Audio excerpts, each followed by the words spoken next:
Hello and welcome to the Hibs Observer post-match debrief, and what's actually a welcome change to what's been a regular programming of late, as we reflect on a Hibs victory in the Premiership. Patrick, what a concept!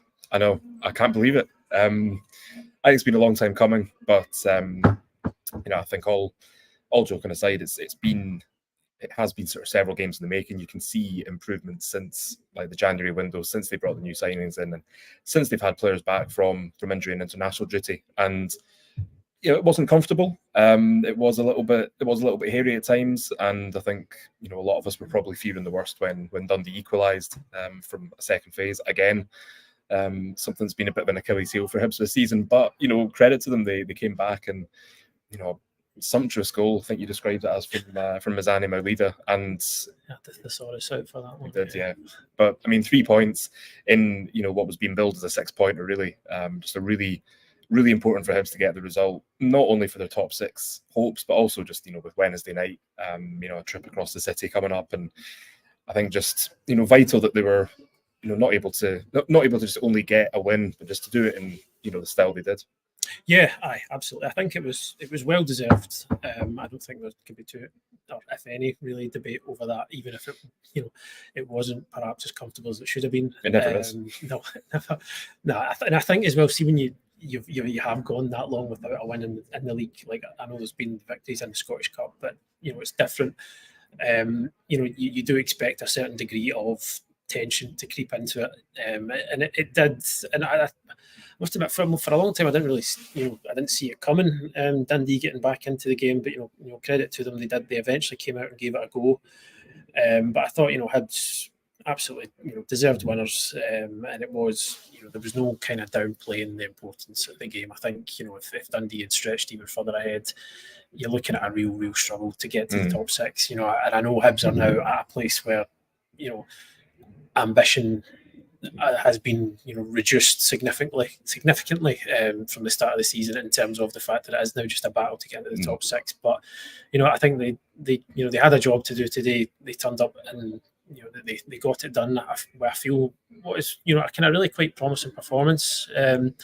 Took a while to kind of spark into life. I felt that the kind of the two teams cancelled each other out for a fair bit of the first half until we had that just incredible moment from Trevor Carson. I think one of the all-time great concessions of a penalty from the Dundee goalkeeper. I mean, I have no idea what was going on there. I think, in fairness to Carson, if it wasn't for him, Hibs could have been out of sight definitely long before that. He actually, apart from that moment, he actually had a really good game. But I mean, it's a fairly significant moment.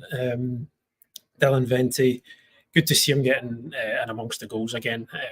He's had a tough time. Probably needed a wee couple of weeks out of the side, and he'll obviously be hoping now for a run, and that's a central striking role, rather than being asked to, as he was for a lot of the first half of the season, do a job for the team. I think probably worth pointing out at this stage that it was the Hibs Observer who suggested that a front three of Boyle on the right, Mizani on the left, and Vente up front could be good for Hibs. So I mean, we're not taking all the credit for the result today, but I think there should be a little bit of recognition there that it's it was the Hibs Observer what won it. But no, all joking aside, as you say, great to see him sort of in a natural position, as a number 9, feeding on the scraps in the box. And I mean, as you say, if it hadn't been for Carson, he could have had a hat trick. He also had the goal disallowed for offside in the second half. But he looks a lot happier as that number 9. He played there for Roda, just game after game after game, in a front three, in a 4-3-3, and he's just so used to it.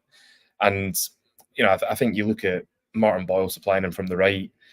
You've got Mizani on the left, who I think we can touch on a bit later, but was virtually unplayable today. And you've also got the likes of Lewis Miller and Jordan Abita overlapping and flinging crosses in as well. And you've got midfielders who aren't afraid to get the ball in there too. Emi Marcondes as well. Just a really good performance again today. And it's just, we've said this before, but I think when you have individuals in the team who maybe are good, not necessarily collectively, but when you put the right sort of combinations in, like you look at the defence today with Rocky back next to Will Fish, aside from the goal, the back four looks quite solid. It looks a lot more comfortable, a lot less kind of panicky like it did last weekend. And I thought it was the same up front. It was just a combination that really worked. Obviously Mazzani being on top of his game helped, but Vente had to finish the penalty. He had to keep the Dundee centre backs busy, and Boyle as well. Not his most influential game, but still looks sharp, doesn't he? Yeah, and it's still Hibs is just a much more threatening prospect with him on the right than him playing sort of through the middle as a centre forward with Vente sort of supporting him. So yeah, I mean, who knows what would have happened if Nick Montgomery had moved to this 4-3-3 shape earlier than he did. Maybe there was an argument that he didn't have the players at the time to fit that, which is fair enough. But I think now he has sort of happened upon this formation, and on today's showing a kind of an 11 that you probably wouldn't change it if you didn't have to for Wednesday night. No, I don't think you would. It was certainly on paper looked as strong as Hibs could go, and I think it just there's a nice balance about it. I thought Mazzani was obviously the standout, and his goal, I'm sure everybody's seen it by now, kind of speaks for itself. But just his overall contribution to it, I think. I think he can be effective through the middle as he's shown, but I think just in terms of his kind of range of attributes, I do like him on that sort of left side of the three, because he can do a bit of everything really. As you've seen, he can run in behind, he can hold the ball up, but he does. And I'm sure it was, it was a kind of deliberate part of the setup today where, Jordan Abita was going, he was kind of pushing high and wide on the left, and that just allowed Mazzani to come in, and he seems to like picking up that wee pocket on the inside left. And it was, I think, especially in the first half, and I think this is the reason part of the reason Dundee made, 2 changes at half time, like down that left hand side that Hibs left in the first half.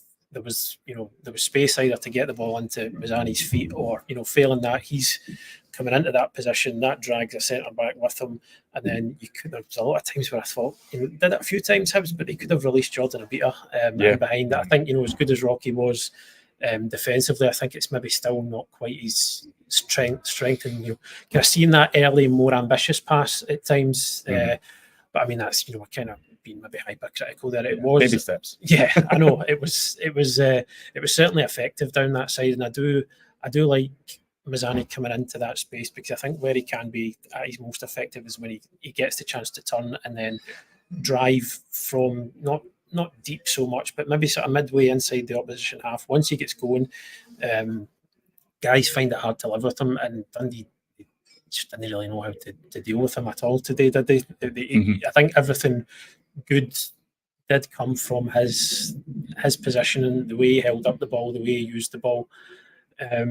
I'll come back to Mazzani in just a wee second, but I thought obviously Dundee came back into it and made it a wee bit nervous. But I think for periods of sort of towards the end of the first half, after Hibs went 1-0 up, and the start of the second half, it was the first time I think for a good while where you felt like Hibs were just camped in the opposition half. Yeah, they were sustaining attacks. And obviously, when you've got that many good attacking players on the pitch, then the chances will come. They maybe did need to be a bit more ruthless today. But in terms of kind of positive signs, I felt maybe a positive that maybe Go overlooked a wee bit in terms of how they managed to sustain pressure. If they can do that and keep building for longer periods, then with the players on the park are going to create chances. But just coming back to Mazzani, Patrick, the Nick Montgomery described him as top class. Tony Docherty actually described him as top class as well. It's a brilliant goal, wasn't it? And he deserved it. It was, yeah. I mean, I think it's the kind of goal. I mean, I was thinking as he was cantering towards the Dundee box, I thought, how many times have we seen this, particularly this season, where a player's been released on the left? Whether it's Yuan, whether it's Jair, whether it's been somebody else, and there's a covering defender, or they run it out of play, or they don't. They maybe try and cross it and they pick the wrong ball, they pick the wrong man, the defence clears, the goalkeeper gets it, whatever. The list is endless, as anyone who's watched Hibs this season will know. But I think it was also the fact that Hibs haven't been great at sort of responding to setbacks. I know obviously last weekend they were 2-1 down and they came back to equalise, but I think a lot of that was down to just kind of what was kind of clownish defending from Aberdeen, to be honest. And I thought Dundee were, not great at times. That's kind of why I think Tony Docherty ended up making the 2 changes at the break. But there was a great chunk of this game that felt a bit like the 0-0 earlier this season, where Dundee were more than a match for Hibs in certain sort of areas of the pitch. But I think as soon as you saw him running away, and you just thought that this is going to go in, like the game he's having and how he's performed. Yeah. And I think you could just feel that like something was kind of turning in Hibs' favour. And you don't want to get carried away, and you say it is just one win. It was 2-1. Yes, it could have been a lot more if it wasn't for Trevor Carson. But from what we've seen over the last couple of months, going back to even that gritty win against Livingston, the last league win, that Hibs enjoyed, like it was just night and day. I think from that game there was a lot to like about the performance. I said baby steps before. It's not sort of everything's all right now. I think Nick Montgomery needed to win this game. He needed to win it to for the club's top 6 aspirations, especially building confidence going into Wednesday night's derby, but also just for himself, for the fans. I think it's been a long old winter for Hibs and for Hibs fans, and I think we've been seeing signs of this in the previous fixtures. Like against Celtic, decent performance without the win. Against Aberdeen, again, patches that were good, and then still some kind of bits that weren't so good. And today I just felt there was more of the good and not as much of the bad as we've seen. And whether that's because they've been working on certain things in training, whether it was a combination of the personnel that was picked, or if these things have just clicked, if the players have just gelled. But yeah, I mean, Mazzani was just a delight to watch today. He's just one of those players who's so unpredictable. You don't know if he's going to sort of surge past you on the outside, whether he's going to come inside. And he's got the tricks and the flicks as well. He doesn't necessarily look like it. Sometimes he gets the ball, and there are players out there who you pass the ball to and you think, oh, he's going to do something. He's going to flick it over his head. He's going to meg the boy. He's going to put the ball past him one way and go around the other. But I just think with Mazzani, you just never really know what he's going to do, and I think that's such a huge sort of kind of boost for him. The defenders don't know what he's going to do. They don't know what way to go, and it'd be really interesting to see his stats from today, and I'm sure we'll have a look at that on the site on Monday. But I just felt he was good as the centre forward at Pittodrie, but there were signs that he wasn't kind of natural number 9. Highlighted it in the pieces you did this week, and I think just having somebody like Dylan Vente in that role just frees up Mazzani to do his thing on the left, and it worked wonders today. It was a master stroke for Nick Montgomery to follow our suggestion. He works hard as well. I think he gets back well. He does. He puts in. He's not afraid to put in a shift. Like I think that was. I remember when he came over initially and was kind of reading into his, the situation at Hertha Berlin where he'd fallen out with the manager, and the manager basically just. I think that's maybe understating it a wee bit there in terms of it just being a fallout. But I think the Hertha manager had basically just said guy's lazy, he doesn't want to work, and then sometimes when you see guys come over or on loan, sometimes loan players, sometimes you do wonder is the heart really going to be in it? And sometimes when it comes to loan players, but he's certainly willing to put in a decent shift as well, which I think obviously you're playing that. That 4-3-3, you need that from the wide players as much as you need them to be able to do things going forward. He's definitely building up I would say a good understanding with Jordan Abita, where one can either come inside or the other can go on the outside. And I think again that's really important at the moment, and you're maybe starting to see promising signs there in terms of just relationships being built between certain players, because there's more of a consistency of selection now for Hibs than there was certainly over that, as you called it, the long winter, where it's guys were coming in and out, academy players were there was a lot being asked of young guys like Rory Whittaker to come in and fill in. I think even you're talking about just shoehorning guys in. I remember actually the last game that Hibs won in the Premiership, they finished it with Josh Campbell playing right back. So in terms of that, it's certainly night and day now in terms of consistency of selection. But I think across particularly in the forward line, you're kind of starting to see guys getting a bit more used to each other, a bit of cohesion. Yeah, I think the players sort of have that intuition now. They know where a player is going to be. I mean, there were a couple of times today, Marcondes with a little back heel flicks because he knows that someone's going to be there to pick up on it. Mm-hmm. He knows where somebody's going to be running into space, and it's not perfect. Like, yeah, there were still times. Yeah, it was a wee bit untidy at points.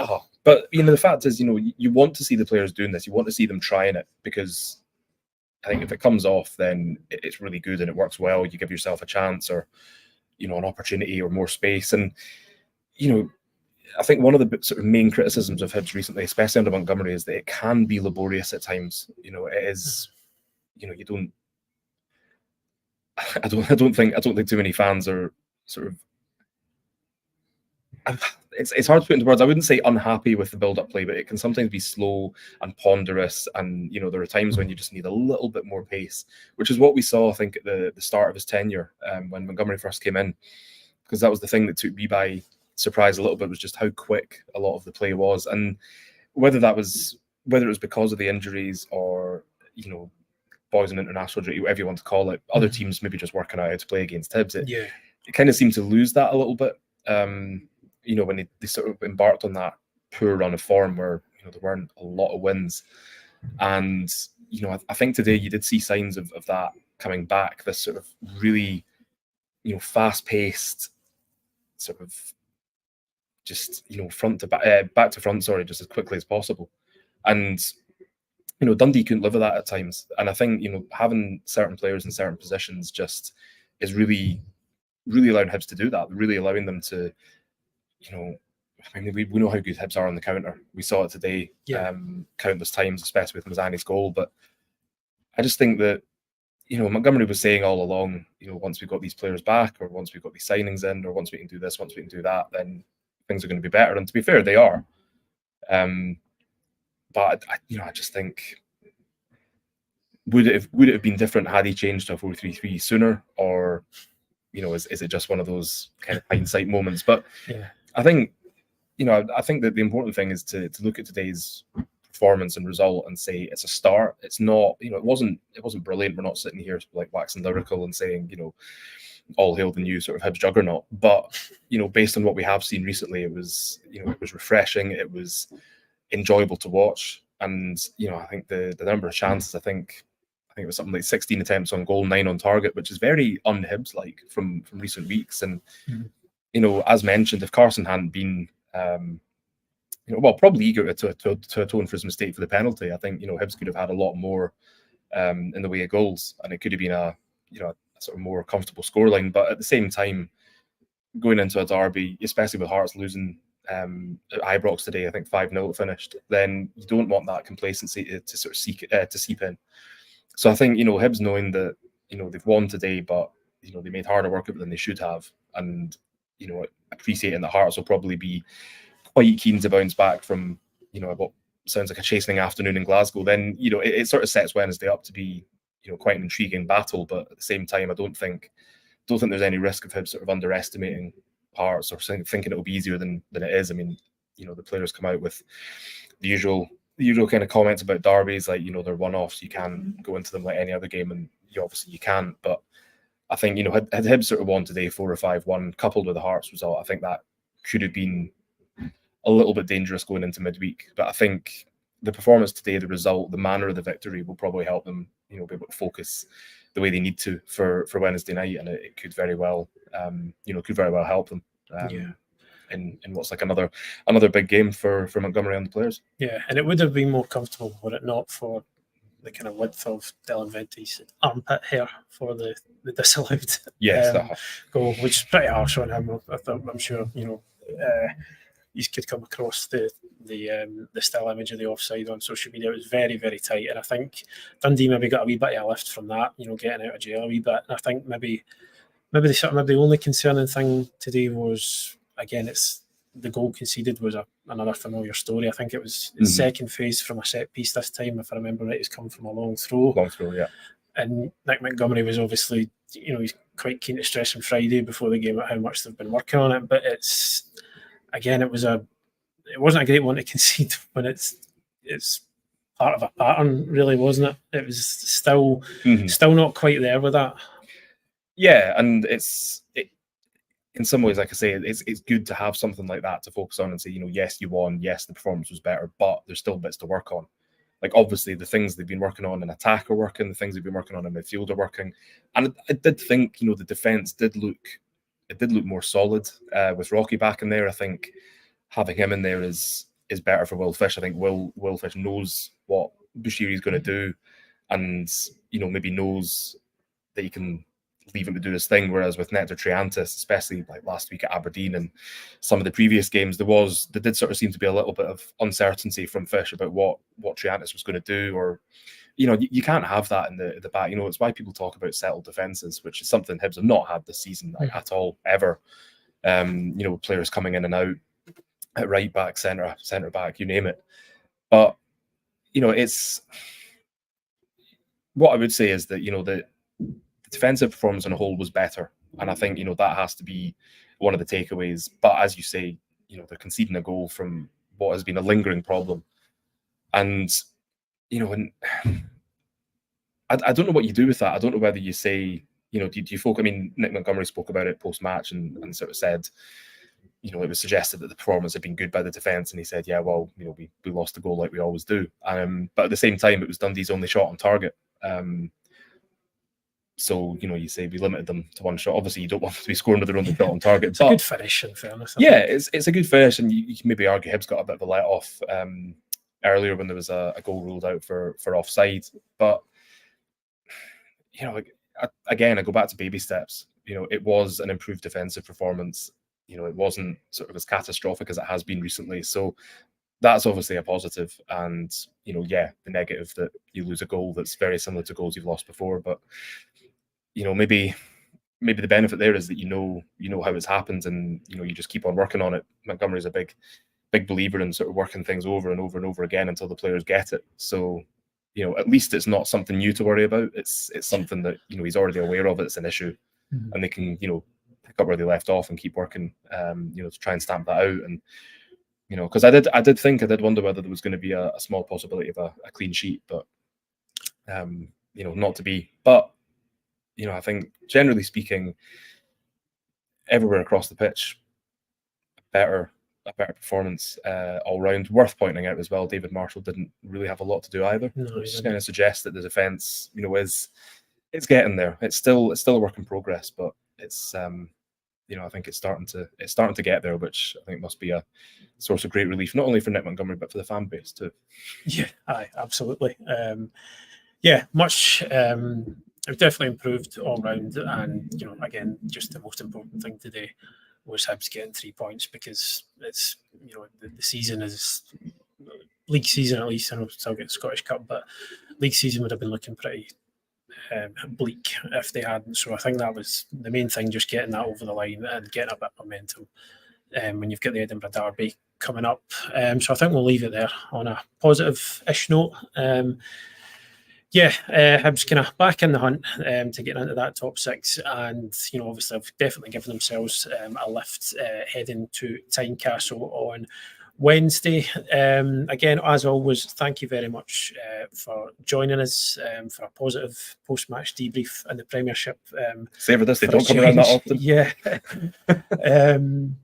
We'll be back tomorrow and into the start of next week, building up to the Derby, of course, and we've also got the Hibs AGM next week, so we'll have plenty to cover. If you want to keep an eye on the website, if you haven't subscribed, you can, you would be doing us a real turn by kind of looking into that on our website. All the details should be on the ticker below. If you want to get involved, we always really do appreciate it. We'll leave it there. Thank you very much, as always, for joining us, and we'll catch you again next time. Cheers.